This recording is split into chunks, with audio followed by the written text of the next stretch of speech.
అందరికీ నమస్కారం అండి. నేను మీ తోట ముకుంద్, ప్రజాప్రస్థానం పార్టీ రాష్ట్ర అధ్యక్షుడిని, న్యాయవాదిని.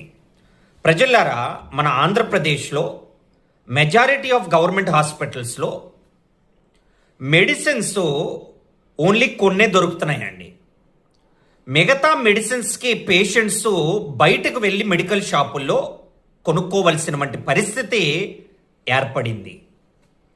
ముఖ్యంగా విశాఖపట్నం చిన్న వాల్టేర్ మెంటల్ హాస్పిటల్లో చాలా మటుకు పేషెంట్స్ మన ప్రజాప్రస్థానం పార్టీ ఆఫీస్కి రావడం జరిగింది.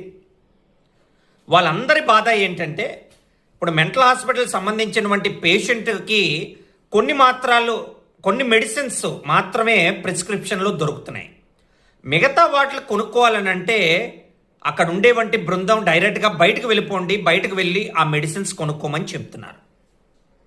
డబ్బున్నోడైతే బయటికి వెళ్ళి పర్చేస్ చేసుకోగలుగుతాడు. బట్ పేదవాడి పరిస్థితి ఏంటి? గవర్నమెంట్ హాస్పిటల్కి వెళ్ళేది ఎవరు? Maximum white ration card holders మాత్రమే అక్కడికి వెళ్తారు.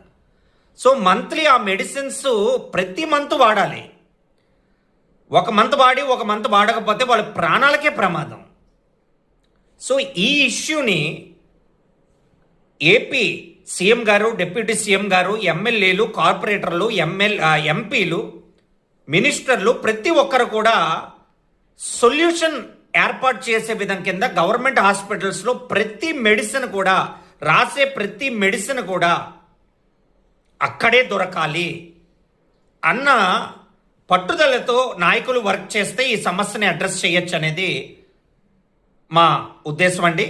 థ్యాంక్ యూ అండి. గవర్నమెంట్కి ఈ విజువల్ షేర్ చేసే విధం కింద ముందుకెళ్ళండి. ఎందుకంటే వైద్య రంగంలో పేదవాడు నలిగిపోతున్నాడు. గవర్నమెంట్ హాస్పిటల్కి వెళ్తే మెడిసిన్స్ దొరకట్లేదు, అన్ని మెడిసిన్స్ దొరకట్లేదు. కొన్ని మెడిసిన్స్ దొరికి కొన్ని మెడిసిన్స్ ప్రిస్క్రిప్షన్లో బయట కొనుక్కోవాలనంటే పేదవాడి దగ్గర డబ్బు లేదు. సో వాడి ప్రాణాన్నే కాపాడుకుంటాడా?